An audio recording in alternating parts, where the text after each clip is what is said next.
Baik, sebelumnya perkenalkan, nama saya Nika Dea Fitria Paraita dengan 3 digit NIM terakhir 019, izin untuk menerangkan mengenai latar belakang.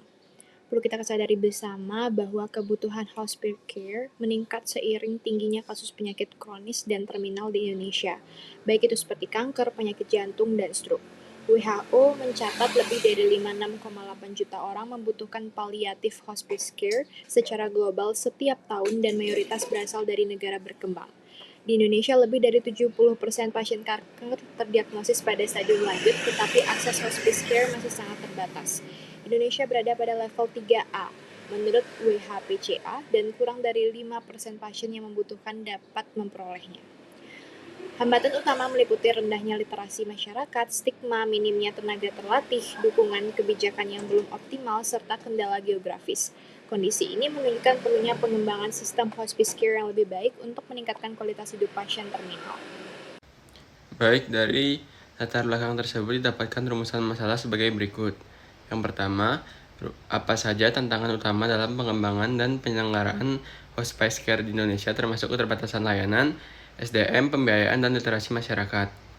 Yang kedua, peluang dan strategi apa yang dapat dimanfaatkan untuk meningkatkan ketersediaan dan kualitas layanan hospice care guna memenuhi kebutuhan pasien dengan penyakit terminal. Ada juga tujuan penulisannya, yaitu menganalisis tantangan-tantangan utama yang menghambat pengembangan hospice care di Indonesia. Yang kedua, mengidentifikasi peluang dan merumuskan strategi pengembangan hospice care yang dapat diterapkan untuk meningkatkan kualitas dan jangkauan layanan. Dan untuk manfaat penulisannya, secara teoritis memberikan kontribusi pada literatur mengenai pengembangan hospice care serta menjadi dasar bagi penelitian lanjutan. Secara praktis memberikan rekomendasi bagi pemerintah, tenaga kesehatan, dan institusi pelayanan kesehatan untuk memperkuat layanan hospice care di Indonesia. Pertama-tama, hospice care sebenarnya merupakan bagian khusus dari palliative care, tetapi lebih spesifik untuk pasien yang sudah memasuki fase terminal ketika terapi kuratif tidak lagi efektif. Pada tahap ini, tujuan perawatan bukan lagi memperpanjang hidup, tetapi memastikan pasien tetap nyaman, bebas gejala, dan bisa menjalani akhir hayat dengan bermartabat.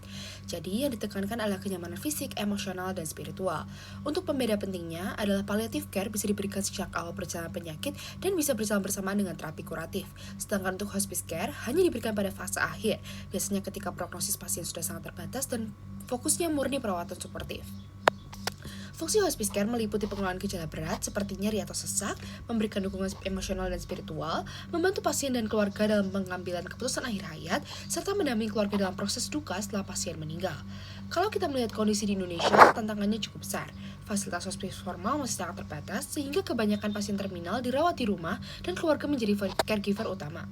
Pelatihan tenaga kesehatan tentang hospice juga belum merata, dan sampai sekarang belum ada standar nasional yang benar-benar kuat. Selain itu, nilai budaya dan religius masyarakat memang sangat mendukung perawatan di rumah, tetapi seringkali membuat pembicaraan tentang akhir hayat menjadi tertunda, sehingga hospice baru diakses ketika pasien sudah sangat kritis. Sehingga hospice care itu bukan sekedar palliative care versi ringan, tetapi benar-benar layanan yang fokus mendampingi transisi akhir kehidupan dengan kualitas yang terbaik bagi pasien dan keluarganya. Baik, selanjutnya saya akan menjelaskan peningkatan kebutuhan hospice care di Indonesia dan seluruh dunia. Kebutuhan hospice care meningkat di seluruh dunia seiring bertambahnya usia harapan hidup dan meningkatnya prevalensi penyakit kronis seperti kanker, penyakit jantung, PPOK, dan demensia. Kondisi ini membuat lebih banyak pasien hidup lebih lama dengan beban gejala berat dan memerlukan pendampingan akhir hayat yang terstruktur.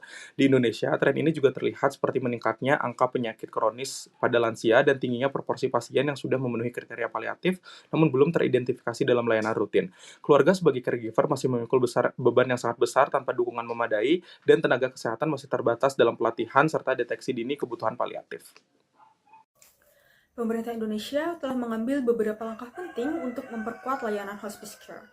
Regulasi terbaru melalui keputusan Menteri Kesehatan 2023 memberikan pedoman yang lebih jelas mengenai kriteria pasien, jenis layanan, dan juga pembiayaan menggantikan kebijakan tahun 2007. Selain itu, Undang-Undang Kesehatan 2023 menegaskan bahwa pelayanan paliatif merupakan bagian penting dari sistem kesehatan nasional.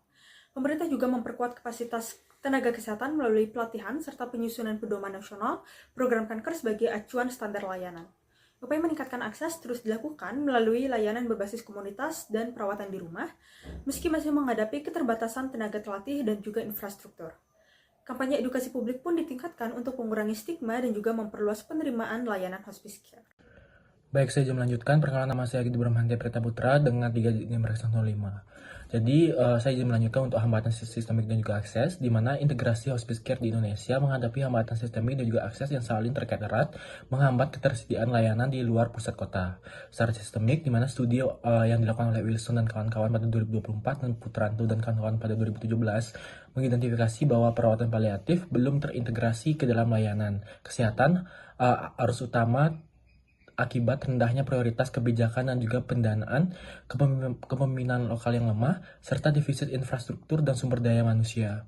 Hambatan sistemik ini diperburuk oleh tantangan akses yang parah, di mana geografi kepulauan khususnya di daerah terpencil seperti Aceh dapat membuat perjalanan ke fasilitas kesehatan memakan waktu berhari-hari, sehingga menghambat diagnosis dan juga perawatan.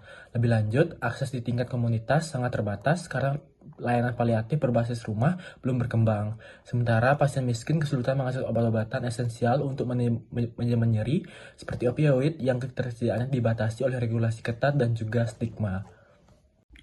Baik, saya izin melanjutkan mengenai tantangan profesional dan juga edukasi. Jadi, hambatan profesional dan edukasi dalam hospice care di Indonesia pada dasarnya disebabkan oleh kurangnya kemampuan dan jumlah tenaga kesehatan, khususnya perawat. Dari sisi edukasi, tidak ada yang pelatihan paliatif yang cukup selama masa kuliah, dan kurangnya pelatihan lanjutan menjadi penghalang utama. Hal ini berpengaruh langsung pada rendahnya pengetahuan dan keterampilan perawat dalam memberi layanan, sehingga perawatan yang diterima pasien seringkali hanya berdasarkan pengalaman dan tidak maksimal. Secara profesional, tantangan ini semakin berat karena jumlah perawat di tempat layanan yang menurut Oecili Ilmas dan kawan-kawan 2021 berdampak buruk pada kualitas perawatan serta berkurangnya waktu untuk merawat pasien. Perkenalkan, nama saya Amanda Supratna Putri dengan 3 digit NIM terakhir 125. Di sini saya akan menjelaskan terkait hambatan farmakologis dan juga manajemen nyeri.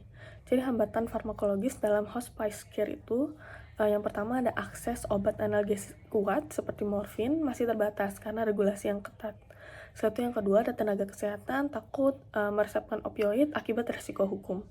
Setelah itu yang ketiga, akibatnya banyak pasien hospice tetap mengalami nyeri yang berat. Setelah itu untuk masalah dalam manajemen nyeri, yang pertama itu proses perizinan rumit dan hanya dokter tertentu yang boleh meresepkan opioid. Setelah itu yang kedua, pelatihan palliative care masih minim. Akhirnya tenaga medis kurang percaya diri dan dalam menggunakan analgesik yang kuat. Setelah itu yang ketiga, distribusi obat tidak merata terutama di daerah terpencil. Mungkin sekian dari subbab ini, akan dilanjutkan di subbab lainnya. Baik, di sini saya akan melanjutkan terkait presentasi saya yang sebelumnya. Di sini saya akan membahas subbab baru yaitu isu etika hukum dan juga budaya. Untuk yang pertama ada isu hukum di mana Indonesia sendiri belum punya kebijakan nasional khusus terkait hospice care. Dan advance care planning belum umum, tidak ada aturan jelas terkait soal living will atau advance directive. Akibatnya keputusan sering diambil oleh keluarga dan juga bukan pasien. Dan untuk yang kedua ada isu etika di mana banyak keluarga menyembunyikan kondisi terminal karena tabu berbicara kematian. Dan juga tenaga kesehatan terjebak dilema antara kejujuran ke pasien dengan keinginan keluarga.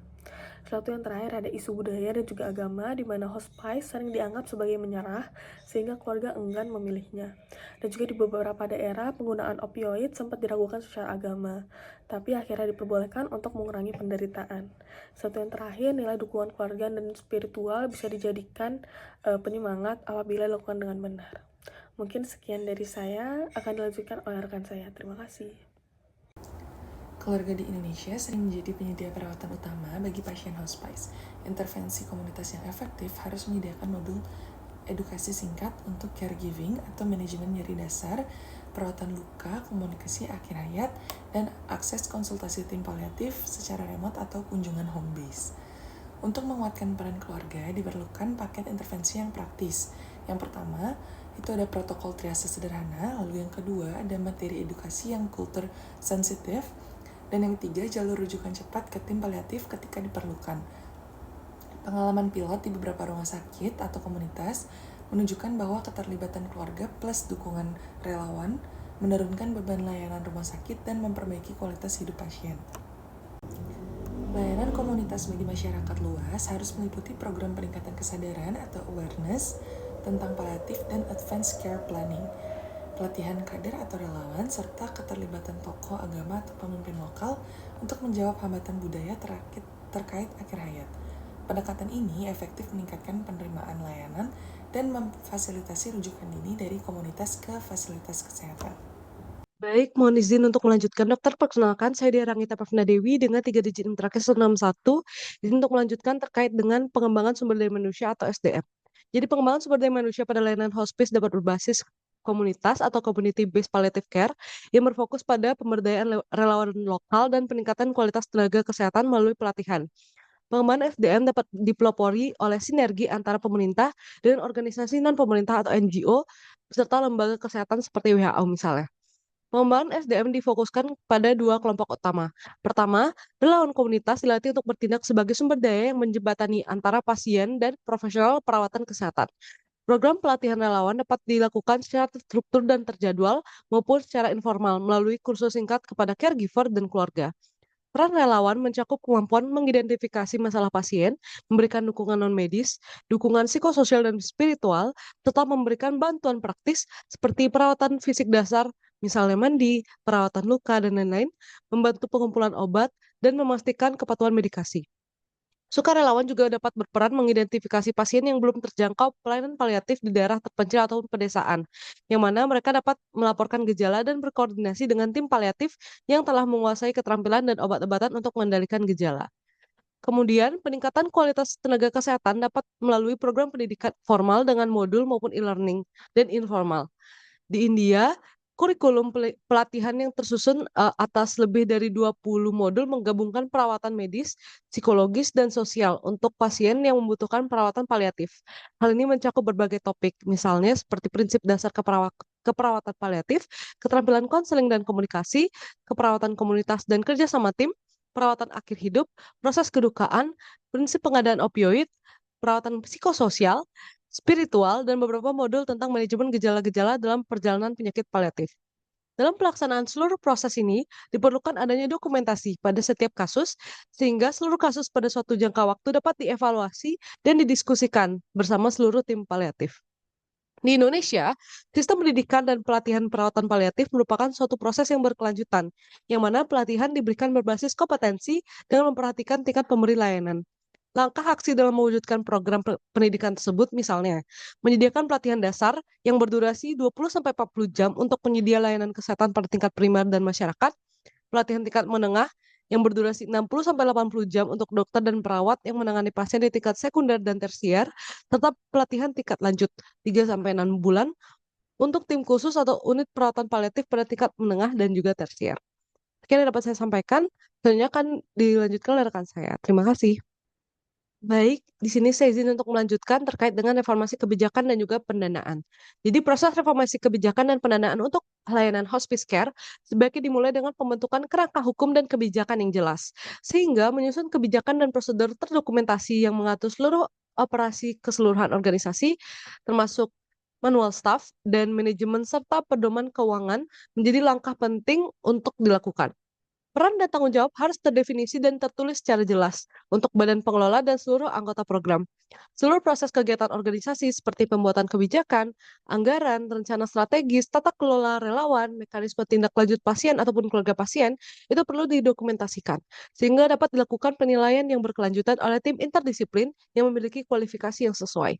Bukti yang terdokumentasi untuk menunjukkan tanggung jawab fiskal, yakni adanya kewajiban hukum untuk bertindak demi kepentingan penerima manfaat dan tanggung jawab keuangan bagi organisasi, sehingga dukungan pendanaan dari pemerintah daerah dan sumber lainnya dapat dipastikan dan mampu memadai seluruh proses pelaksanaan program hospice care. Mungkin sekian yang dapat saya sampaikan, selanjutnya akan dilanjutkan oleh rekan saya. Terima kasih. Meningkatkan kesadaran publik tentang hospice care di Indonesia.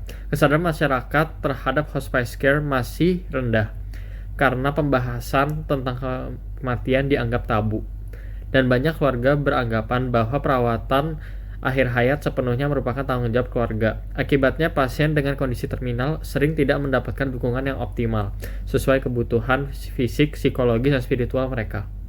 Untuk meningkatkan penerimaan masyarakat, diperlukan edukasi yang lebih luas melalui komunitas, kampanye media, serta pelatihan tenaga kesehatan yang didukung kolaborasi pemerintah, fasilitas kesehatan, dan organisasi masyarakat agar kualitas hidup pasien di tahap akhir kehidupan dapat lebih terjaga. Baik, izin melanjutkan. Sebelumnya perkenalkan kembali, nama saya Teresia Mau dari Jakarta dengan 3 digit yang terakhir 129. Izinkan saya untuk melanjutkan mengenai kesimpulan. Tapi sebelumnya, izinkan saya untuk berterima kasih terlebih dahulu kepada para sumber yang sudah memberikan saya ilmu, sehingga saya bisa menarik sebuah kesimpulan dari beberapa teori yang sudah kami pelajari tadi.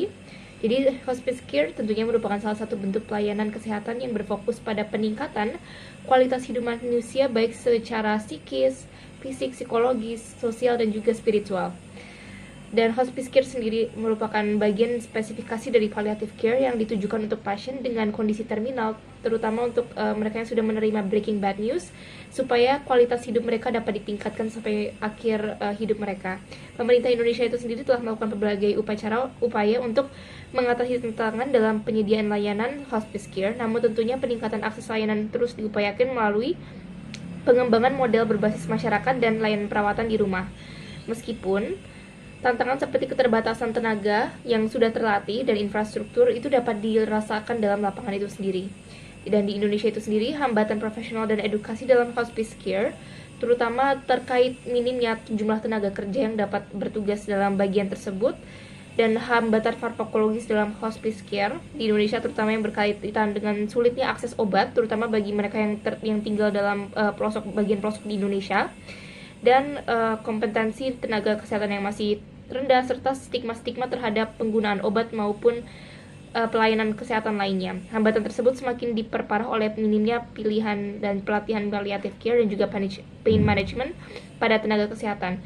Isu etika dan juga hukum dan budaya turut memberikan pengaruh besar dalam pelaksanaan hospice care itu sendiri, dan pengembangan sumber daya manusia pada layanan hospice care harus dikembangkan secara terus-menerus supaya dapat memberikan layanan yang berbasis komunitas, kemudian berfokus pada pemberdayaan relawan lokal, dan juga dapat meningkatkan kualitas tenaga kesehatan melalui pelatihan dengan tujuan utama yaitu untuk meningkatkan kualitas hidup para pasien palliative care sampai akhir hayatnya. Mungkin itu saja jawaban dari saya. Mungkin dapat dilanjutkan oleh rekan saya yang selanjutnya mengenai sarannya.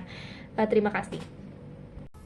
Untuk saran di sini kepada tenaga kesehatan, perlu peningkatan kompetisi melalui pelatihan paliatif dan juga pain management, komunikasi, asuhan holistik multidisipliner, edukasi komunitas, serta dokumentasi dan juga evaluasi kasus. Kemudian untuk pembuat kebijakan, perlu regulasi hospice care yang komprehensif, integrasi JKN, akses opioid dan juga manajemen nyeri, serta pemerataan SDM dan juga infrastruktur melalui pelatihan terstandarisasi berbasis komunitas.